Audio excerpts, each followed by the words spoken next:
Lesson number 7, Swaraj, First Conquest. It is no doubt true that Shivaji and his comrades took the oath of Swaraj in the temple of Raireshwar, but it was a very difficult task. In those days, Maharashtra was governed by four different powers: the Mughal Emperor of Delhi, Sultan Adil Shah of Bijapur, the Portuguese of Goa, and the Siddhi of Janjira. They were powerful opponents, firm in their authority. No one would dare utter a word against them. Under these difficult conditions, Shivaji had taken the oath of Swaraj. There was no comparison between the vast forces of the enemy and a handful of Shivaji's Maulas. But Shivaji's mind was made up, and his firm resolve was his greatest source. Torna Fort. Shivaji controlled the Jagir of Pune, Supe, Chakan, and Indapur. All the forts in the Jagir were, however, in the charge of officers from the court of Bijapur.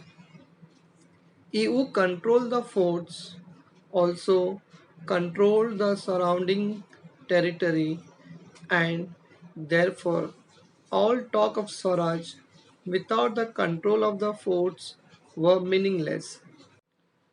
A ill fort gave strategic support to the ruler, and Shivaji decided to capture one at a suitable time. For this purpose, he had selected the fort of Torna. It stands to the southwest of Pune in the Kannad Valley. It was a renowned fort, well suited for defense. There were two strong marches on the way to the fort. A machi is a fortification of a natural plateau formed on the slope of a hill. One of these machis was the Junjar Machi and the other the Budla Machi. Junjar Machi, like its name, could offer powerful defense against the enemy. The only access to the fort was across the Junjar Machi. It is a very difficult passage with high hills on one side and deep valleys on the other. A careless person may easily lose his balance and end his life in the deep valley. Torna was considered one of the strong forts of Maharashtra. In the fort, there is a temple of the goddess Turanjai. That is why the fort is called Torna. Strangely enough, this powerful fort was neglected by Adil Shah. There were neither enough troops for its defense nor enough ammunition. Shivaji knew this, and this was exactly what he wanted. He decided to capture the fort and thus lay the foundation of Indavi Swaraj. The drums of Swaraj begin to sound. With a few select bands of Maulas, Shivaji descended into the Kannad Valley, swift footed like the deer and lion hearted in courage. They raced to the top and captured the strategic positions in the fort. Tanaji Malusare hoisted the Maratha flag at the main entrance. Eshaji Kank, a trustworthy and loyal companion of Shivaji, posted his guards at important points. The fort was captured almost without any resistance, and the sky was filled with shouts of Shivaji Maharaj ki Jai. The first battle drums and pipes of Indavi Swaraj had sounded, and their echo reverberated throughout the valley. Shivaji named this fort Prachandgarh, blessings of goddess Bhavani. Fort Torna then came under Shivaji's administration. He made a very careful survey of it and appointed officers such as a Maratha Killedar, a Brahmin Sabnis, and a Prabhu Karkhanis. The garrison included Maulas, Kolis, Ramushis, Mahars, and such brave men from many other castes and communities.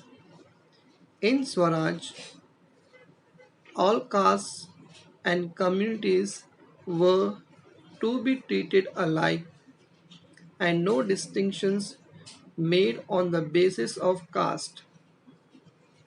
As repairs to the fort started, a surprise awaited the people.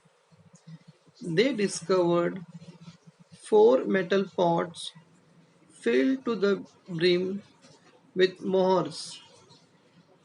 The workers were overjoyed. They said that this was a gift to Shivaji from the goddess Bhavani, who had blessed his efforts. All the money discovered was brought to Shivaji. No one thought of taking anything from it for himself. After all, it was the wealth of Swaraj. Shivaji felt greatly elated at this unexpected gift, which would enable him to pursue his ideal of Swaraj with added vigor. He felt that he was working under the benevolent eye of the goddess Bhavani. Shivaji utilized part of the treasure found in the fort to purchase arms and ammunition. The rest he decided to use for another project which was already in his mind. About 15 kilometers to the east of Torna is the hill of Muramdev. Shivaji had his eye on it for a long time. This hill was steep and difficult of access and therefore of great strategic importance. Adil Shah had actually started constructing a fort on this hill but had left it unfinished. This hill also was not well guarded and Shivaji decided to capture it. The first capital of Swaraj. One day, Shivaji climbed up the hill with a select band of his followers and took possession of the partially completed fort. The money found on Torna was used to complete the fortifications of Muramdev. Shivaji named this fort Rajgarh. Stonemasons, carpenters, blacksmiths, water carriers, other workers, all the people got busy. They built the Raj Mahal, Bara Mahal, and 18 workshops. Rajgarh became the first capital of Swaraj. Shivaji's rapid progress.